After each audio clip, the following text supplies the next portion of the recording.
Welcome, everybody. Thank you for joining us today for our program on women and war. My name is Ji-Yeon Yuh, and I'm the board chair of Women Cross DMZ. Women Cross DMZ is a woman-led organization calling for lasting peace on the Korean Peninsula and for women's leadership in peace building. We are so excited for this program tonight. One note before we get started. There will be some discussion about ongoing litigation tonight. This litigation is ongoing in South Korea. Women Cross DMZ is a U.S.-based 501c3, and we are not a litigant or otherwise involved in the active litigation itself. We will begin today with brief messages of solidarity for the work of building peace.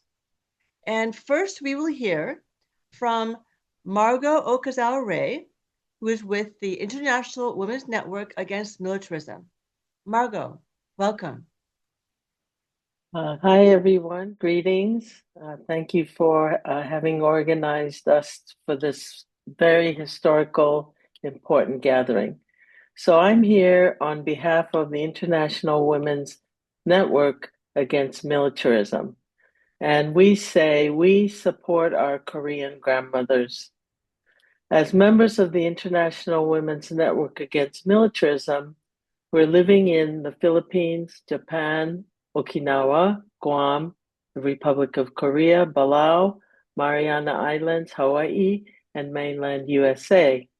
We are writers, teachers, lawyers, students, artists, poets, musicians, mothers and grandmothers. We know from history and our current observations and experiences that our governments have established systems and supported institutionalized militarized practices that, quote, deploy women and their bodies for spurious reasons such as comforting servicemen, lifting military morale, and building the nation. In modern history, many people know about the Japanese Imperial Army's comfort women system, although the Japanese government still denies its existence, and this history is not taught in Japanese schools. Much less, though, is known about the continuation of that violent, dehumanizing, and horrific system that was later extended, replicated, and adopted almost completely by the U.S. military in South Korea. It was years before the U.S. military system was exposed and challenged due to the unequal nature of the Republic of Korea-U.S. political relations, the economic underpinnings of the system, the classist patriarchy of Korean society, and racist misogyny of the U.S. military. The lives and realities of the Kijicheon women or Camptown women were made invisible, although some Korean people, such as small entrepreneurs around U.S. military bases, benefited from their exploitations. Thanks to courageous survivors of an earlier generation, now the Halmoni, or the grandmothers, who spoke out, a dedicated team of survivors, researchers, lawyers, and feminist activists brought their case to the Korean courts. In 2022, the grandmothers received long overdue recognition when the Supreme Court ruled that the Korean government was complicit in their suffering. We honor Kim Yeon-ja, Park Jong-mi, Ha Ju Hee, Shin Woo-chul, Yoo Young-nim, Kim Tae-jung, Woo Sun-duk, and their respective organizations, among many, many others, in making this victory possible. The next round of the struggle for recognition and compensation will be the case against the U.S. military that seeks a formal apology and financial compensation. The importance of winning this suit is to rectify past violations against Korean women and cannot be overstated. Successful litigation will also serve to prevent future violations against poor immigrant women from the Philippines and Thailand, for example, who are now deployed to continue the system established by the U.S. military and Korean government nearly 80 years ago. As members of the International Women's Network Against Militarism, we honor and respect our Korean halmoni and demand that they receive their due. We also stand firmly to support all efforts to end militarized prostitution and violence against women in the Republic of Korea, the Philippines, Okinawa, Guam, and wherever it exists. We dream of a future that ensures genuine security in which no woman will be forced to endure the conditions endured by the halmoni who are standing for their dignity, rights, and full recognition by the U.S. military. On behalf of the International Women's Network Against Militarism, thank you very much. Thank you, Margo, so much for those words of solidarity. It's now my honor to introduce our next speaker, Congresswoman Rashida Tlaib, representing Michigan's 12th Congressional District. Congresswoman, thank you so much for your presence tonight and for your solidarity. No, thank you so much for allowing me to share space with all of you. I know it may seem hard to believe, but you're courageous. Speaking truth to power inspires me to work even harder to tell the truth about what our country continues to enable around the world. Thank you for all the women across TMZ for organizing this important event. I'm truly honored to stand with all of you in support of justice and accountability for survivors of sexual violence and human rights abuses wherever they occur, especially those perpetrated by our own government. The role that the United States military played for decades is in the systemic sexual coercion, forced detention, and medical abuse of Korean women is horrific injustice. Many Americans still do not fully understand or have been educated or engaged on just how awful it has been. I am in awe of the bravery of the amazing women in Korea who are standing up for the truth and pursuing justice to hold the U.S. military accountable for these gender-based crimes. There can't be justice, you all know, without transparency. It is so hard, especially for survivors. They don't feel believed until they can have that transparency. We need an honest acknowledgement of the historical wrongdoing and redress and repair for the women harmed. Sexual violence is never acceptable. You all know this. Our government and our military should be honest about what happened, release the relevant government records, and commit to preventing something like this from happening again.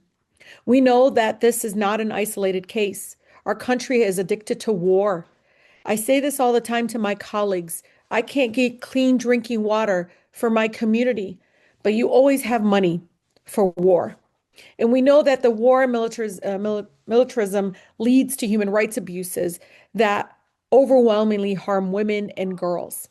We see this in an ongoing epidemic of sexual assault against women service members in our military. I heard literally women after women tell me about the cases of the sexual abuse at the hands of an Army doctor at Fort Hood in Texas. Many of them are still waiting for justice. And we have seen this sexual violence across the history of our wars. We know that from the genocide of the Native Americans to the U.S. war in Vietnam and the genocide in Gaza that our tax dollars funds today. Not to mention that today we have a president who's protecting pedophiles by refusing to release the Epstein files. We have to organize for truth and justice from our own government. I hope we can find allyship to bringing other women survivors together and understanding again the justice that we need for the Korean women. I know many of you here today are from the Korean diaspora. And as a Palestinian American, I know how important it is to organize and fight for our government to stop funding militarism and war that destroy lives abroad and create generational trauma. We need to fund, the needs of our folks of like healthcare, housing, clean water, and education. Many of you should know I have been fighting incredibly hard right now to make sure that members of Congress do not own stock in war manufacturing. This is important because, yes, it has been Korea, Vietnam, it has been Gaza, but I want you all to know that many of my colleagues benefit personally, financially, when they vote yes to funding these horrific crimes. So I stand with all of you, with all the survivors of sexual violence that has occurred in the hands of the United States. and I'm with you in your fight for truth and justice. I am courageous, and I am, again, the granddaughter of a Palestinian Sitya grandmother that just always, always led with compassion and with truth. And I know, again, that is very important as we continue to fight for this kind of justice. So thank you so much for allowing me to share space with all of you. Congresswoman, thank you so much for all the work that you have done and for the strong expression of solidarity and reminder of the global nature of the issues that we confront. It's now my great pleasure to introduce to you Susan Schnall, President of Veterans for Peace. Welcome, Susan. Thank you so much for inviting me tonight, to be able to present this statement from Veterans for Peace. Our statement: Veterans for Peace is an organization of United States military veterans who now work for peace and social justice as they have seen war and armed struggle and come back home. Veterans for Peace has a Korea Peace campaign as one of our national projects. Our members are pleased and honored to participate in this special seminar, which condemns the human rights abuses that have been perpetrated on the Korean women and children by United States soldiers stationed in Korea. We are grateful that human rights defenders in South Korea brought the case of sex trafficking and prostitution to the Korean court. And it is good to hear that the South Korean Supreme Court held in 2022 the Korean government liable for operating and encouraging prostitution in the United States camptowns in Korea from 1957 to 2008. It is extraordinary to learn that while the United States has bases in Korea with 28,000 troops stationed there, as members of a United States military organization, and I should say veterans organization, we would like to offer our deep apology to the Korean women victims and children who are suing the South Korean government in a law inflicted by United States soldiers stationed in South Korea. By bringing these human rights abuses to light from the darkness of history, you are not only fighting for full justice, but also helping to educate other Korean women, the general public, and the public in the United States about only one of the many terrible effects of United States militarism and United States military bases. We wish you success in your courageous struggle. Thank you so much for inviting us tonight to speak before you. It's our honor. Susan, thank you so much for your words of support. Very much appreciated. And also just a really good reminder that our soldiers and veterans are conscientiously dissenting to war and violence. I'd like to start off by talking a little bit about the historical background of issues that we're going to be discussing today. In 1945, Korea was divided by the victors of World War II. At the behest of the United States, the Soviet Union, which was already in the northern areas of Korea by early August 1945, stopped at the 30th parallel and waited to allow the U.S. to occupy the southern half. The U.S. arrived a month later, in September of 1945. And the first order of business for America was spreading a flyer announcing itself as an occupying power, taking over all Japanese imperial facilities, including its military bases. Thus, Yongsan, for example, in the heart of Seoul, went from being the headquarters of the Japanese imperial military in Korea to being the headquarters of the U.S. forces in Korea. And so did the so-called red light districts, which went from catering to Japanese soldiers to serving U.S. soldiers. every U.S. base in Korea developed what we now call camptowns, neighborhoods surrounding U.S. military bases. So many things that are now well-known features of South Korean society, from cultural shifts like the taste for spam, to immense dislocations and migrations like the adoption of Korean children into foreign countries to military brides, are the consequences of this camptown presence. But perhaps the most defining, notorious feature of the camptowns is the network of brothels offering women for sale. This is the camptown sex trade, a system of militarized sexual coercion and exploitation managed by the U.S. military with the cooperation under neo-colonial conditions of the Republic of Korea, South Korea. Back in 2002, in my book on Korean military brides, I called it America's Comfort Woman System. It is global and existed or still exists in the Asian countries where the U.S. has stationed its troops or engaged in war throughout Asia, most prominently in South Korea, Okinawa, the Philippines, Thailand, and Vietnam.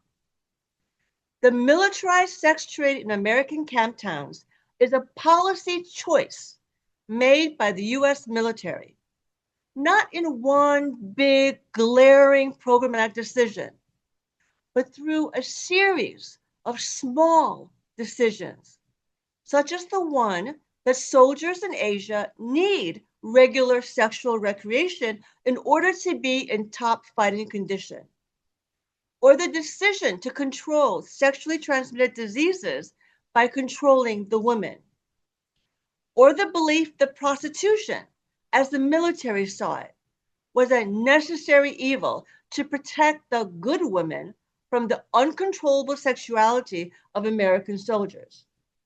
For example, commanding officers sometimes handed out condoms to soldiers and told them to go play, but leave the wives and daughters alone and fraternize only with working girls, an American euphemism for prostitutes. At least one such incident involving sailors has been documented.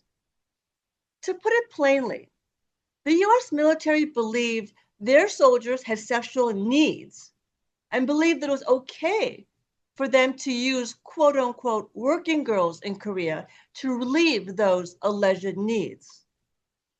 And South Korea, like other local governments in Asia that accommodated the sexual demands of the U.S. military, bears responsibility as well for the militarized sex trade in their countries. South Korea, for example, gathered the exploited women in the camptowns into organizations with names such as the Rose of Sharon Association.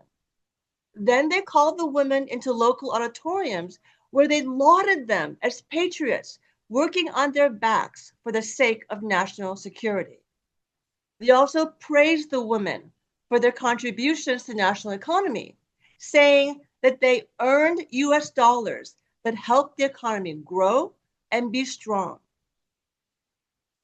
And as the South Korean government sent their middle-ranking officials to deliver these speeches to the women being sexually exploited in the camptowns, the government also joined the United States in monitoring and controlling the women under the fig leaf of disease control. South Korea cooperated in this militarized sex trade because it believed it needed the U.S. military to defend against North Korea. Thus, the militarized sex trade, America's comfort women, in Korea is a direct consequence of national division and the unended Korean War, a war that still has only an armistice and regularly threatens to break out into military hostilities once again. Generations of women have been sacrificed to this war. It is long past time for us to put an end to the war and to the accompanying suffering and violence. Understanding camptowns, understanding the militarized sex trade, and understanding why the survivors of this violent system have turned to the legal system to seek accountability is a crucial component of revealing past and current structures of militarism as we work together to build peace. And now it's my pleasure to introduce the first of our two panelists, Ko Mira, Director of Sae-oom-teo. Director Ko has been a longtime advocate for the women trapped in the militarized sex trade in South Korea, and she continues to work with the survivors today. Director Ko, welcome. 반갑습니다. 네, 안녕하세요. 저는 Hello, 한국에서 I am Margo with Sae-oom-teo, currently organizing to resolve issues of U.S. military comfort women and survivors of U.S. military sex exploitation in Korea. Today, I will be sharing about the U.S. comfort women system survivors. It is great to meet you. First, I would like to share something with you briefly.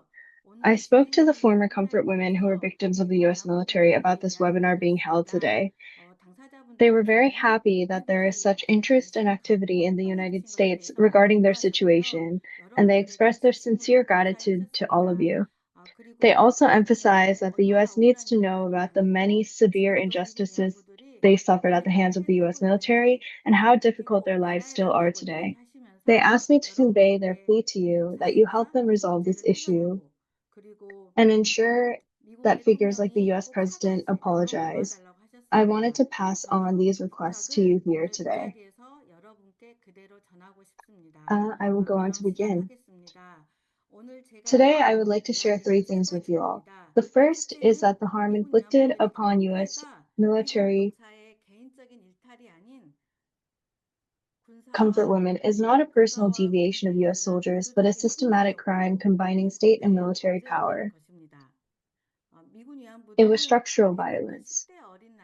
Most U.S. comfort women are teens who were trafficked into providing sexual services to U.S. soldiers in their young age. They were led into this from job advertisements they answered to make money. Some were following neighbors who told them that they would find them a place to stay in the cities. Others followed neighbors who promised to introduce them to hiring businesses. And amongst the comfort women are even those who were kidnapped and forcibly taken to the U.S. military base Camptowns.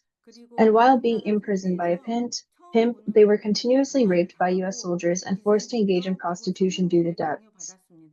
They could not leave or escape because they were being surveilled and lived with fear, helplessness, endured economic exploitation, assaults, and threats every day.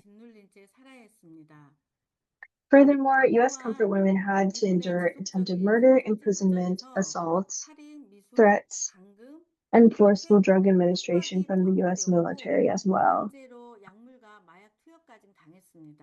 They also experienced diseases like STDs, marriage deception and neglect, unwanted pregnancies, forced abortions, and other harms. According to records, U.S. comfort women were forced prostitution and trafficking victims, a majority of them underage. And the U.S.F.K knew this. However, the U.S.F.K, or U.S. Forces Korea, did nothing to protect victims at all. Rather, they allowed and actively promoted U.S. soldiers to engage in prostitution with trafficking victims.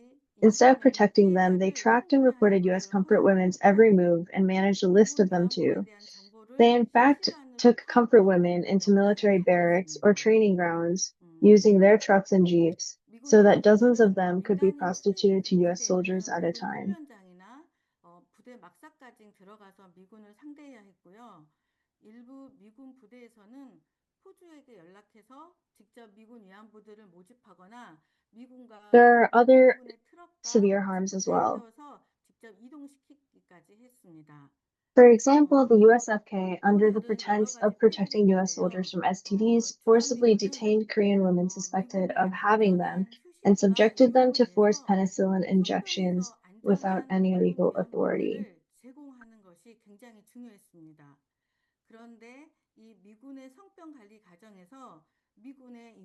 I want to share a few examples of how these STD control centers were a site of incredible harm for these women. In addition to the forced penicillin injections, U.S. comfort women were also treated like criminals if they failed STD tests that they were forced to take routinely and were forcibly taken to isolation facilities, sometimes subjected to violence during their detainment. The U.S. military also illegally displayed and publicized photographs and personal information of the women who were alleged to have STDs within their bases. 성병에 걸린 여성들의 사진을 불법으로 전시하며 공개하기도 했습니다. These women are victims of U.S. state violence as a result of these kinds of detainments. 미군 범죄의 피해자였습니다. However, the U.S. ignored reports of crimes committed against survivors by U.S. soldiers, covered up criminal incidents, and helped perpetrators escape. 미군 범죄 피해 신고를 무시하고 사건을 은폐하고 These comfort women had to even witness serious crimes being committed against them by U.S. soldiers, including attempted murder and murder. Despite them asking for help, they were ignored. Even if they were reporting these incidents to the military police who patrolled camptowns daily, or to the military bases as well, they were routinely ignored or dismissed, resulting in a general refusal to report these incidents at all. The second thing I would like to share is about the harm inflicted upon U.S. comfort women by the U.S. military and U.S.F.K, and how this harm destroyed the entire lives of these women, a suffering that continues today.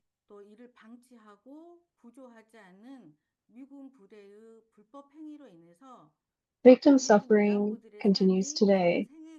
What they endured at the hands of U.S.F.K lasted for years, all the way through decades, and they have only been left with psychological traumas. Many have to live with permanent disabilities, mental or physical, for the rest of their lives, including psychological trauma like panic disorder, complex PTSD, physical illnesses, and absolute poverty. Even seeing a passing U.S. soldier for these survivors triggers anxiety, making them fear that someone may suddenly enter their room at night. Depression and sleep disorders make it difficult for them to function in their daily lives. Today, many of these survivors are very elderly, and so they suffer from various illnesses and pain, and they are giving up on pursuing medical treatment due to a lack of funds that they are able to use towards this. In particular, those who were trafficked at a very young age and subjected to brutal sexual abuse by U.S. soldiers suffer from severe physical injuries that make it difficult for them to lead normal lives.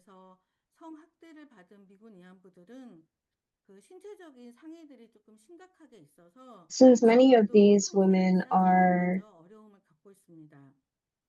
struggling financially, many of them survive and live day to day off of government assistance.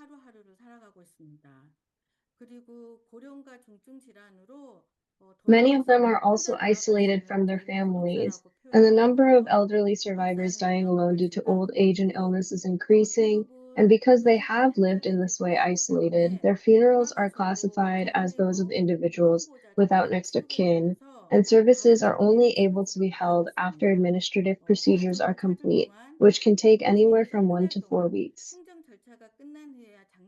These survivors are experiencing fear, anxiety, and a lot of grief watching their fellow survivors pass away in this way, and experience fear and wondering if this is also the fate they will face. The last thing that I would like to share is that the U.S.F.K. lawsuit that was filed in September of 2025 by 117 U.S. comfort women survivors which they began as a final act of resistance in their lives. On June 25, 2014, 122 U.S. comfort women survivors filed a lawsuit against the South Korean government, and after more than 8 years of legal struggle, the case was finalized in September 2022 with a Supreme Court ruling that recognized U.S. comfort women as victims of state violence. Many people at this time did not think that this case would succeed. However, this only revealed half of the truth. While U.S. military base camptowns are on Korean soil, they are effectively American territory where Korean laws and human rights are suspended, and in truth, the ones who manage camptowns were the U.S. military and U.S.F.K. However, the U.S. or U.S.F.K. have not taken any responsibility and are continuing to remain silent. For U.S. comfort women survivors, the United States was an overwhelmingly powerful and terrifying country, and the U.S.F.K. have been a source of fear and terror.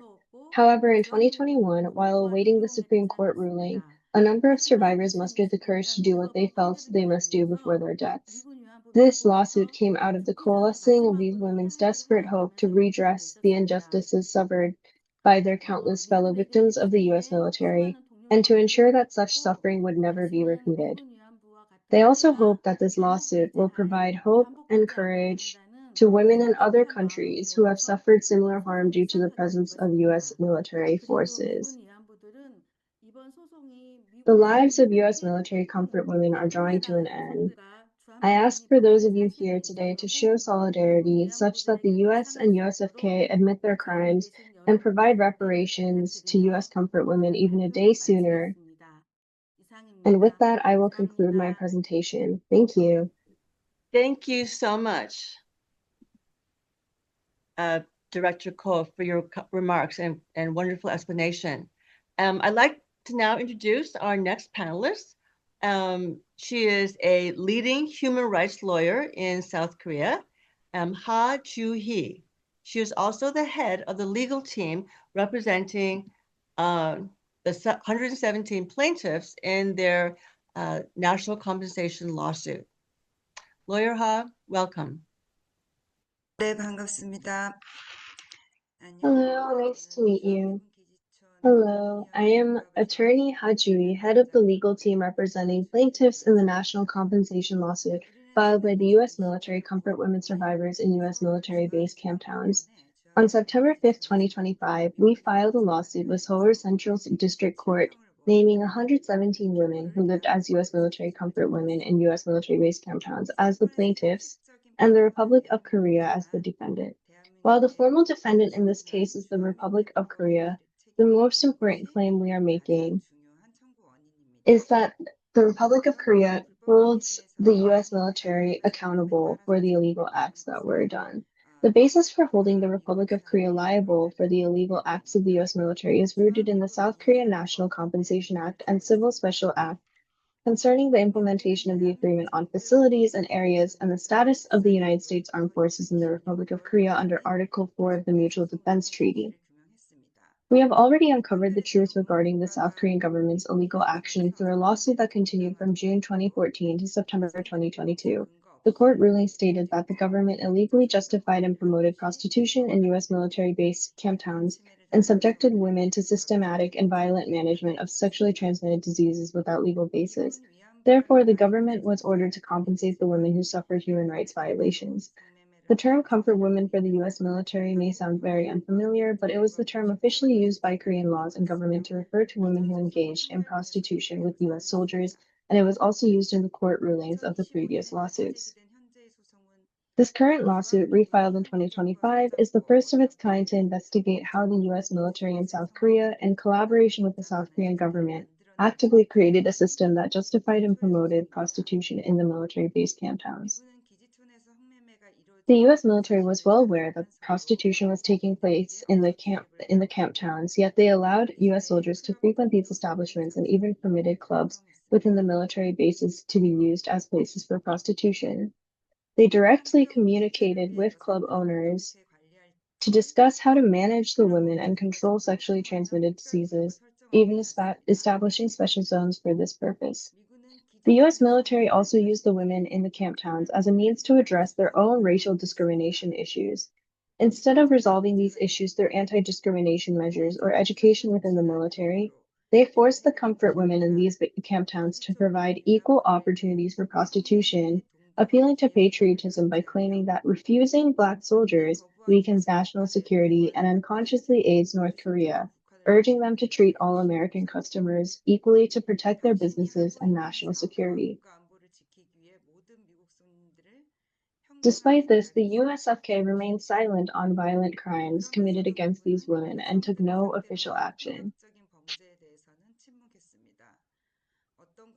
The U.S. military spearheaded a systematic, violent, and discriminatory system of managing sexually transmitted diseases amongst comfort women for U.S. soldiers. U.S. military were deployed for raids to apprehend women without registration cards or STD test certificates, and U.S. military vehicles were provided for contact tracing, where U.S. soldiers identified the women with whom they had engaged in sexual activity after contracting STDs. Under the guise of contact tracing, U.S. soldiers also kept or posted lists and photos of the comfort women survivors, and women were required to carry identification tags or health certificates.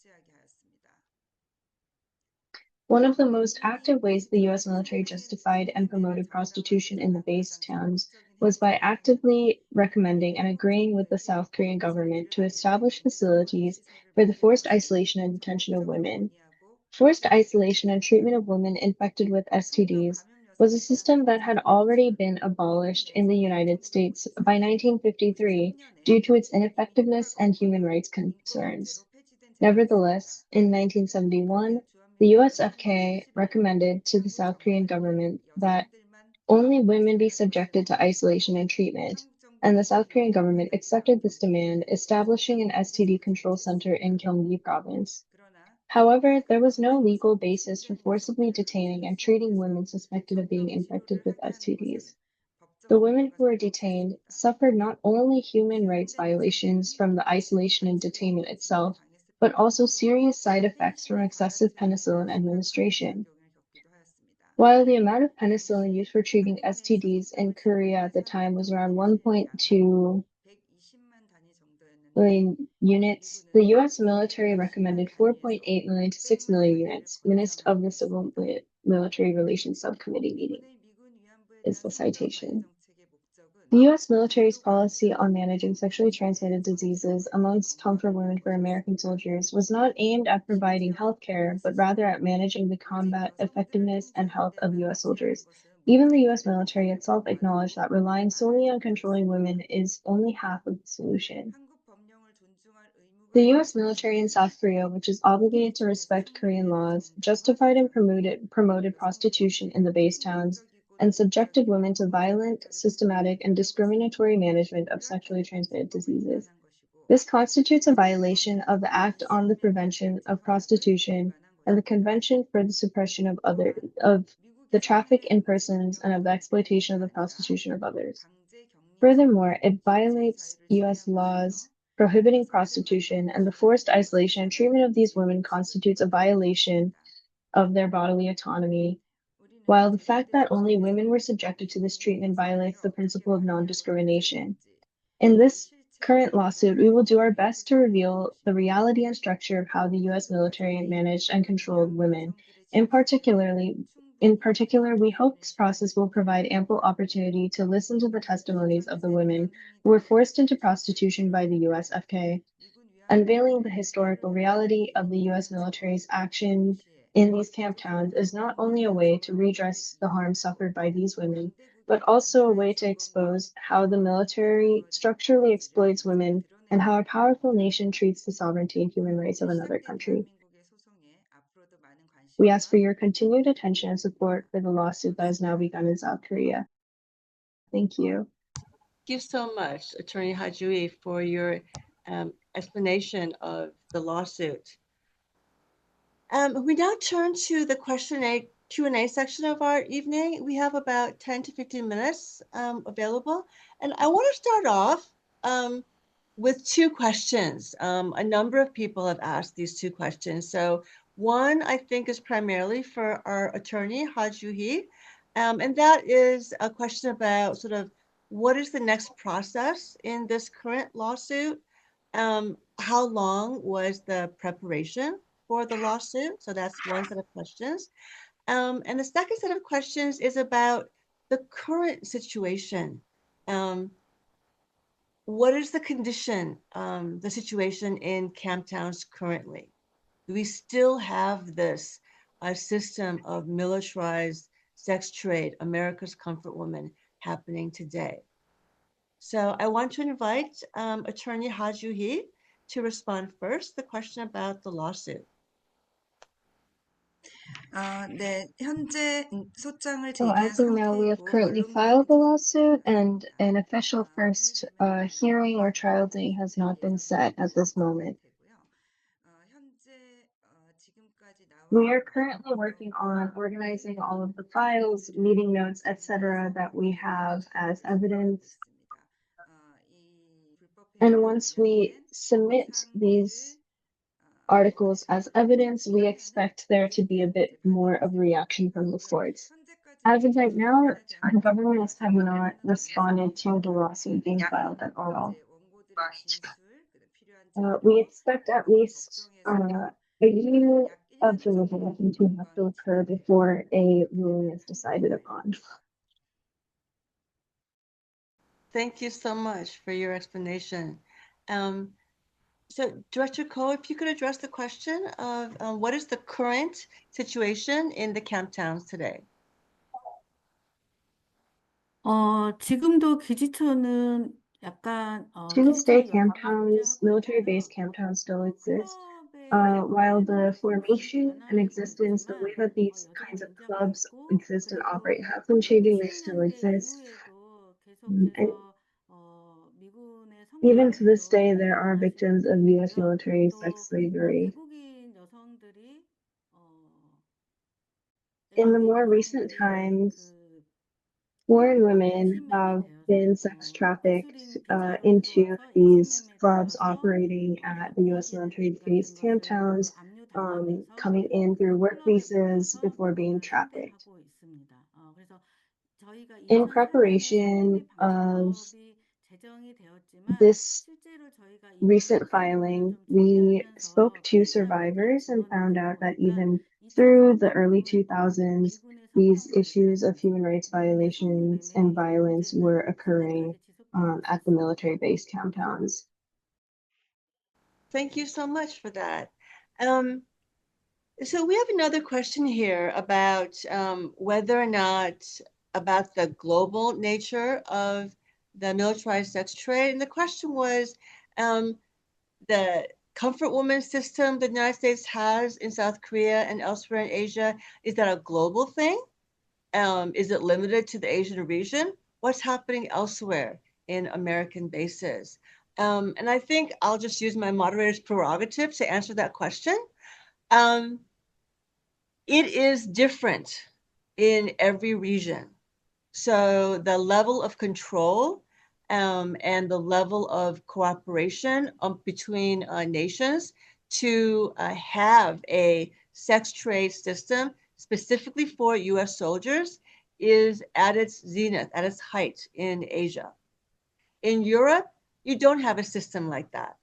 In Europe, the U.S. military abides by local laws regarding prostitution. It's worth remembering, for example, that in countries like the Philippines and South Korea and Japan, prostitution is illegal. An exception is made for the Camptown militarized sex trade system, right? That's not the case in Europe.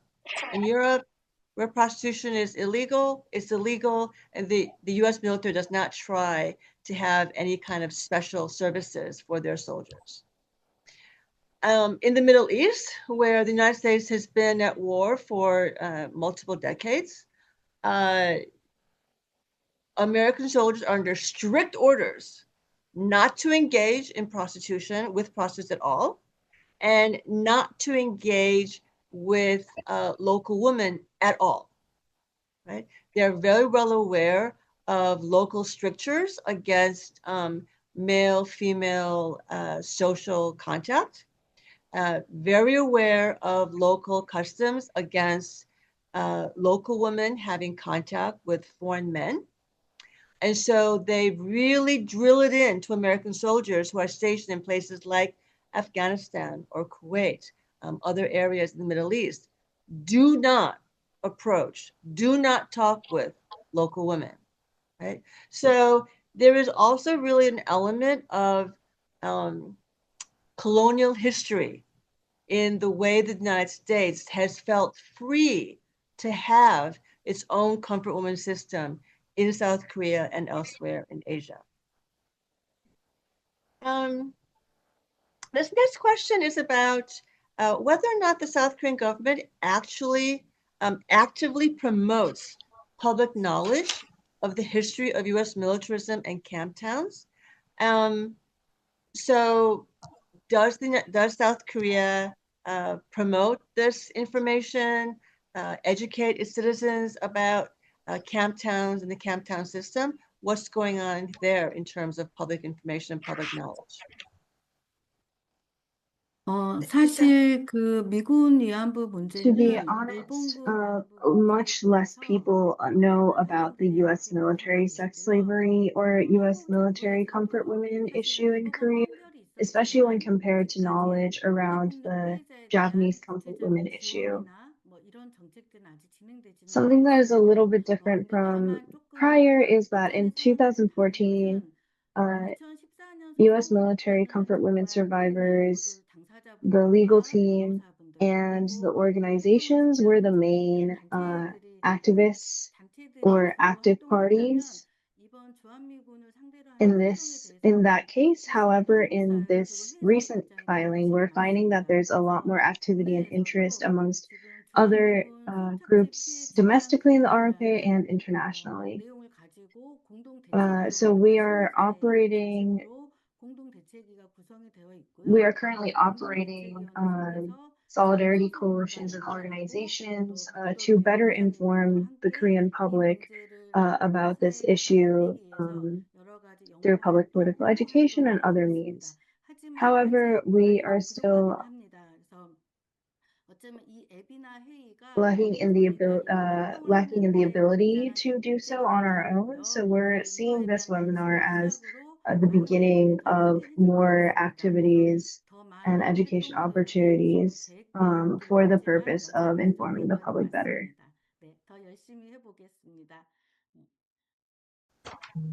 I think this is a question specifically for Ha Ju Hee. It came in through our Q&A function, and it's asking what collaboration there is with other human rights groups fighting for justice for women affected by U.S. camptowns. For example, camptown women in the Philippines and Okinawa.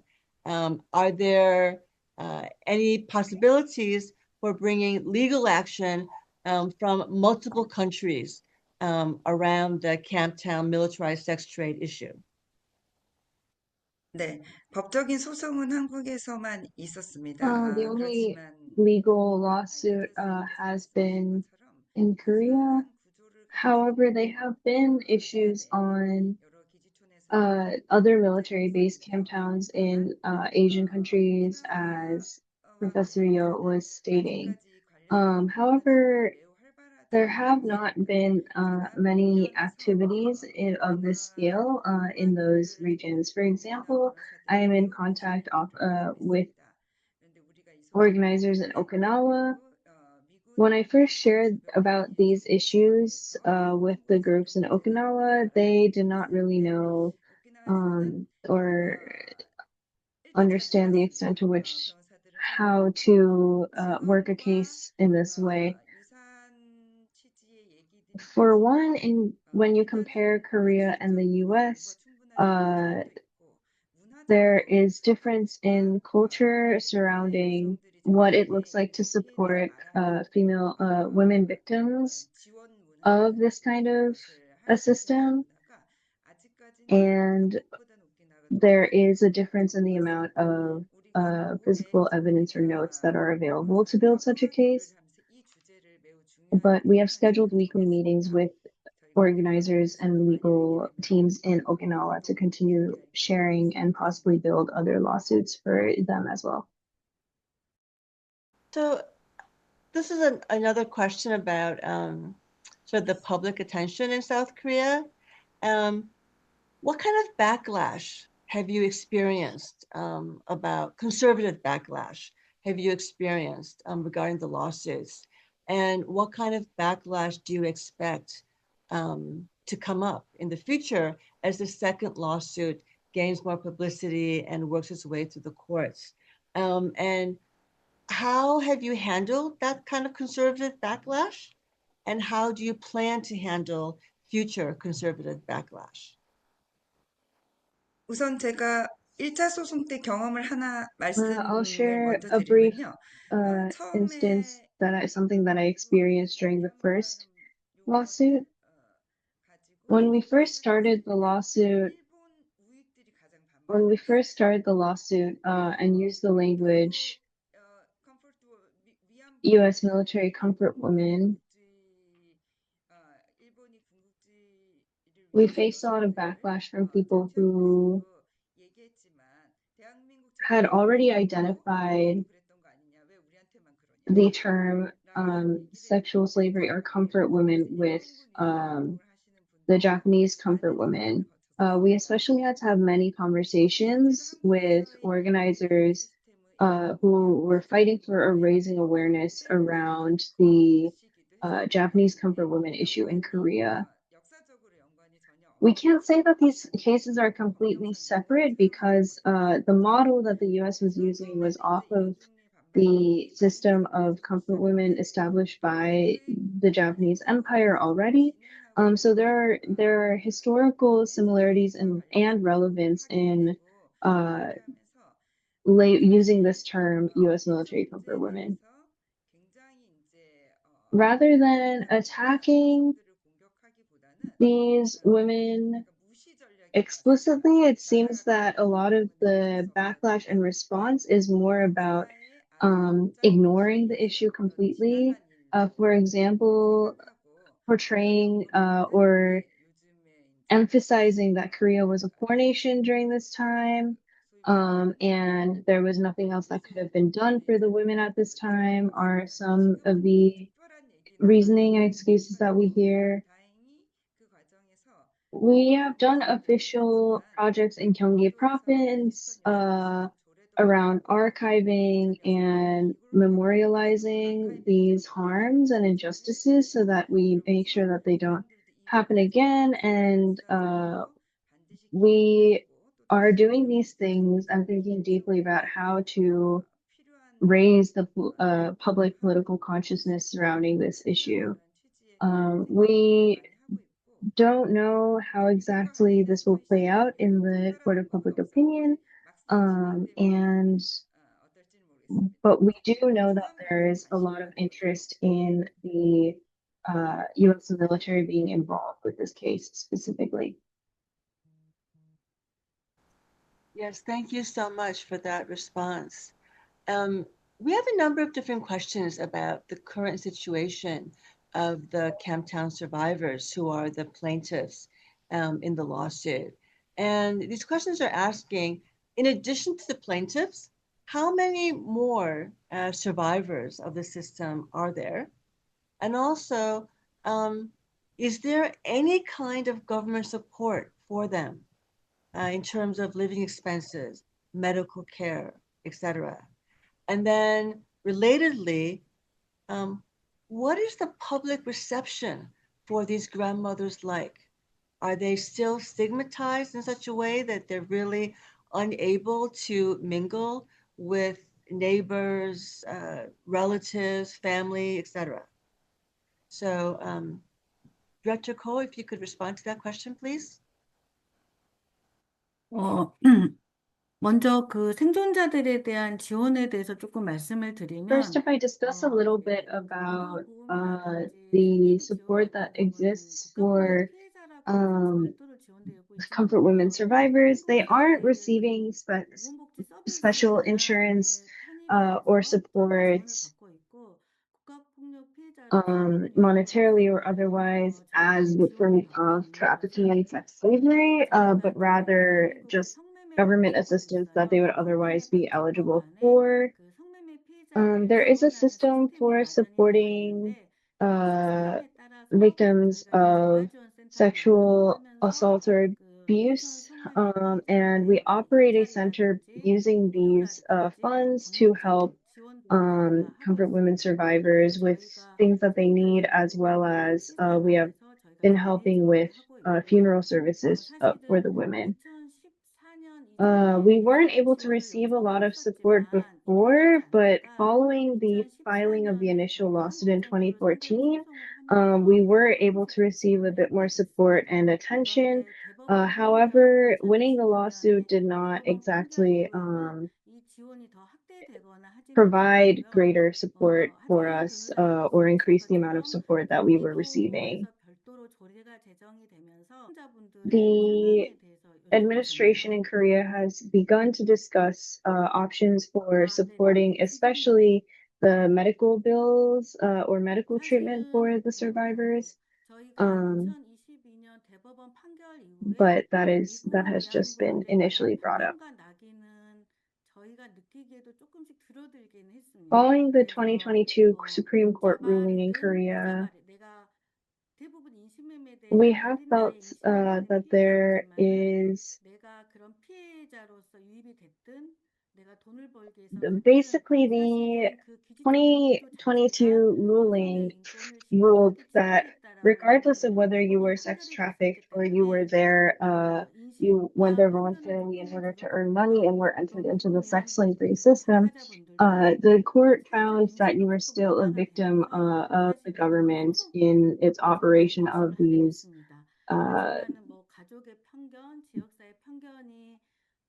prostitution economies. And with that, we have found that some perception around the victims and with the victims themselves have changed a little bit. Thank you so much, Director Ko Mira and lawyer Ha Ju Hee, for 네네. 어쨌든 한 가지만 더 if I could add 덧붙이면 one more thing. Korean society in general has been slowly changing their public perception on sexual abuse victims or survivors, and we see that this case will hopefully change the tide or push the tide further in recognizing discriminatory gendered harm and violence in Korea. Thank you so much, both of you, for your such great knowledge and care today. It's really a reminder of how intertwined this issue is, how it connects not only to war and militarism and to colonialism and neocolonialism, but also to sex trafficking, sexual coercion, sexual violence, and exploitation. Thank you so much to our three speakers for their beautiful and heartwarming solidarity statements. And thank you to our two panelists for their knowledge and their sensitivity. But most of all, thank you, our audience members, for showing up today with your curiosity and your open minds. And my sincere apologies for not having the time to address all of your questions. Please feel free to get in touch with us. And indeed, please stay in touch with us. You can sign up for our Women Across DMZ newsletter. You can also follow us on Instagram to stay up to date on the work of building peace and also on our solidarity efforts. I believe that if you go to the chat, you will be seeing our Instagram handle, our email addresses, and all of this. And for your questions, please contact us at info@womencrossdmz.org. And now, thank you again so much, and farewell until next time. Good night, good day.